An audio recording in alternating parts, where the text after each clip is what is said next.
MLC Duvvada Srinivas Madhuri మధ్య ఫోన్లో జరిగిన సంభాషణ బయటకొచ్చింది. దీంతో ఆత్మహత్య చేసుకుందాం అనుకున్నానంటూ మాధురి చెప్పిన దానిలో నిజం లేదని తేలిపోయింది. ఇంతకీ మాధురి ఆడిన నాటకమంతా దువ్వాడ స్క్రిప్టేనా? వాళ్ళ ఫోన్ కాల్లో ఏముంది? దువ్వాడ శ్రీనివాస ఆయన భార్య వాణి మధ్య వివాదానికి కారణమైన దివ్వెల మాధురి వ్యవహారం కొత్త మలుపు తిరిగింది. దువ్వాడ మాధురి మధ్య జరిగిన ఫోన్ సంభాషణగా భావిస్తున్న ఓ ఆడియో క్లిప్ సోషల్ మీడియాలో ప్రత్యక్షమయ్యింది. దానిపై ఇప్పుడు తెగ చర్చ జరుగుతుంది. హలో పర్లేదు. ఏం పని చేసావు నువ్వు? ఎంత పని చేసావు? నాకు అందుకే అడిగి తీసుకెళ్ళి నా మాట వినవు నువ్వు. ఆడికి కూడా ఏదో అయిపోయి ఉండేది. ఇప్పుడు అనుకుంటా నీ ఓట్లు అనుకుంది. హలో, ఓట్లు అనుకుంది. తలకు దెబ్బ తగిలింది, తల అంతా నొప్పిగా ఉంది. కానీ నేను ఇప్పుడు హాస్పిటల్లో పెట్టారా నీకు? అన్నట్టు ఇట్లా ఉన్నాను. ఎక్కడ తీసుకెళ్తున్నారో తెలియదు. అంబులెన్స్ లో ఉన్నావా? రామాచలం నీ వెనక వస్తున్నాడు, దగ్గరికి వచ్చాడు. ఎవరు? రామాచలం ఆల్రెడీ వచ్చాడు. ఈడు కూడా వస్తున్నారు. ఎవరు? అవినాష్ కూడా వస్తున్నాడు. పద్మాకు పంపిస్తున్నాను. నువ్వేం వరి అవ్వకు, నువ్వు అక్కడ చెప్పు. దీన్ని ఏం చెప్తానంటే, నేను కావాలనే సూసైడ్ చేసుకోవాలని చూపించాను. ఆమె దువ్వాడ వాణి చేసినటువంటి అరాచకం 4 రోజులుగా చేస్తున్నటువంటిది నేను చనిపోవాలని నేను గుర్తిస్తాను చెప్పాయి. అదొకటే మాట. అదొకటే మాట చెప్పేసి నువ్వు అలా ఉండుకో. నేను డాక్టర్ ఇవన్నీ నేను చూస్తాను, కావాలని అందరూ వస్తే నేను పర్వాలేదు, డోంట్ వరీ. ఈ మనస్తాపానికి చెంది నేను హైవేలో వెళ్ళి గుద్ది చచ్చిపోదాం అనుకున్నాను. నన్ను ఎవరు కాపాడుతారు? అదే వాడు కారణం దువ్వాడ వాడి. ప్రెస్ కి పంపించండి చేతికి, ఇప్పుడే చెప్తాను దిగినప్పటికే. ఎవరికి? ప్రెస్ కి. నువ్వు ఎమోషనల్ కావు. నువ్వు స్లోగా చనిపోవాలనుకున్నాను. ఇప్పటికీ నేను అంతే, పంపించండి చెప్తాను ఇప్పుడే. యాక్సిడెంట్ తప్పింది అనేసి యాక్సిడెంట్ చనిపోదామని నాకు మీదే చూపించాను. అభికి చెప్పి అర్జెంట్ గా చేసి పంపించమని బాగానే అన్నాను. ఎయిర్ బెలూన్స్ అన్ని ఓపెన్ అయ్యాయి. అవినాష్ వస్తున్నాడు, హేమ వస్తున్నాడు. ఫస్ట్ గారు హేమచంద్ర వస్తున్నాడు. ఫస్ట్ డ్రెస్ వాళ్ళకి అవినాష్ చెప్పి జిహెచ్కి అర్జెంట్ గా వెళ్ళమనండి, సూసైడ్ అటెంప్ట్ చేసిందని చెప్పి మనండి. అభికి ఎవరికో ఒకరికి ఇచ్చారు. నీ దగ్గరికి అర్జెంట్ గా నేను ఆల్రెడీ మెసేజ్ పాస్ చేయించేస్తాను. చేసి త్వరగా చేసి చెప్తాను. త్వరగా చేసి అలాగే బానే ఉన్నాను. తలకి కొంచెం స్వెల్లింగ్ ఉంది అంతే, ఇంకేం లేదు. కొంచెం లిప్స్ కి దెబ్బ తగిలి బ్లడ్ వచ్చింది అంతే.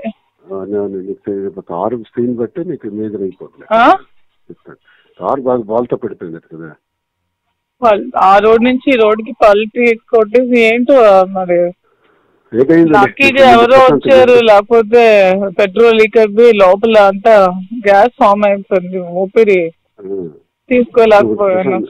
నువ్వన్నీ మాట్లాడుతాను ముందు ప్రశాంతంగా ఉండి హాస్పిటల్ వచ్చారు. హాస్పిటల్ దగ్గర అందరూ వస్తారు. నా ఫోన్స్ ఎక్కడ ఉన్నాయో తెలీదు. ఫోన్ అన్ని నా ఒక కానిస్టేబుల్ దగ్గర ఉంది, నాకు ఇస్తాడు. గోల్డ్ కూడా ఉంది దాంట్లో, అంతా చూడమని. అవన్నీ తీస్తాను కానిస్టేబుల్ ద్వారా. ఓకే. పద్మ కూడా వస్తుంది, అవినాష్ వస్తున్నాడు, ఝాన్సీ ఎంత కూడా వస్తున్నారు అనుకున్నాను. ఓకే.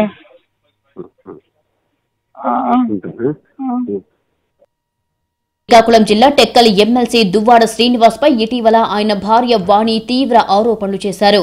దివ్వెల మాధురితో దువ్వాడకు వివాహేతర సంబంధం ఉందన్నారు. గత నెల 8వ తేదీ రాత్రి తన కుమార్తె హైందవిని వెంట పెట్టుకుని శ్రీనివాస్ ఉంటున్న ఇంట్లోకి ప్రవేశించేందుకు ప్రయత్నించారు వాణి. కానీ శ్రీనివాస్ తలుపు తీయలేదు. మరుసటి రోజు గేటు బద్దలు కొట్టుకుని లోనికి ప్రవేశించారు వాణి. అప్పట్నుంచి వాణి, హైందవి తమ నిరసన కొనసాగిస్తున్నారు. ఓవైపు ట్రయాంగిల్ వార్ నడుస్తుండగా గత నెల 11న పలాస వద్ద దివ్వెల మాధురి ప్రయాణిస్తున్న కారు ప్రమాదానికి గురయ్యింది. అయితే సాయం చేయడానికి వచ్చిన వాళ్లకు తాను ఆత్మహత్యకు యత్నించినట్టు చెప్పారు మాధురి. తాను చనిపోవాలనుకుంటున్నానని, తనకు వైద్యం చేయించవద్దన్నారు. తద్వారా బోల్డ్ అంత సింపతిని సంపాదించారు మాధురి. ఎక్కడికి వెళ్ళాలనుకోలేదండి, టెక్కల్లో స్టార్ట్ అయ్యాను. చనిపోదాం అనుకున్నాను అంతే. నా పిల్లలు నా క్వశ్చన్ చూసి అడుగుతున్నారండి, అమ్మ ఎందుకు మా మీద DNA టెస్ట్ చేయమని ఎందుకమ్మా అలాంటి కామెంట్ చేస్తున్నారు. నా పిల్లలు ఫోన్ చేశారు, అది నేను తట్టుకోలేక చచ్చిపోదాం అనుకున్నాను. వాస్తవానికి రోడ్డు పక్కన ఆగి ఉన్న కారును ప్రమాదవశాత్తు ఢీకొట్టింది మాధురి. యాక్సిడెంట్ జరిగిన తర్వాత దువ్వాడ శ్రీనివాస్ కు ఫోన్ చేసింది. దీంతో ప్రమాదాన్ని ఆత్మహత్యాయత్నంగా మార్చి నెపాన్ని దువ్వాడ వాణిపైకి నెట్టేయమని సూచించాడు దువ్వాడ శ్రీనివాస. దీంతో పక్కా స్క్రిప్టుతో మీడియా ఎదుట సీన్ను రక్తి కట్టించింది మాధురి. తనను వాణి వేధిస్తుందని, అవి భరించలేక చనిపోవాలని అనుకున్నట్టు తెలిపింది మాధురి. దువ్వాడ మాధురి మధ్య ఫోన్లో జరిగిన సంభాషణ ఇప్పుడు బయటికి రావడంతో ఆత్మహత్యాయత్నమని చెప్పిందంతా ఓ డ్రామా అని తేలిపోయింది. దీంతో సోషల్ మీడియాలో హాట్ టాపిక్ గా మారింది.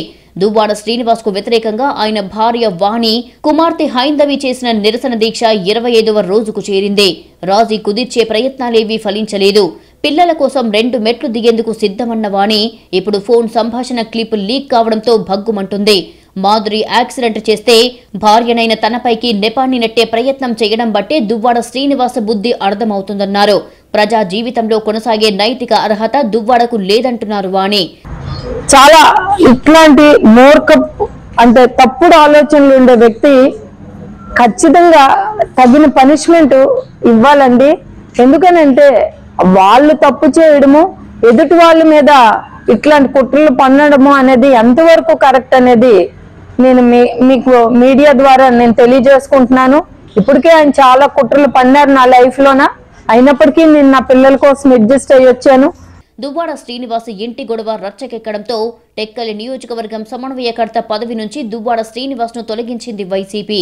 మొత్తానికి దువ్వాడ శ్రీనివాస మాధురుల వ్యవహారం మున్ముందు ఏ మలుపు తిరుగుతుందో చూడాలి.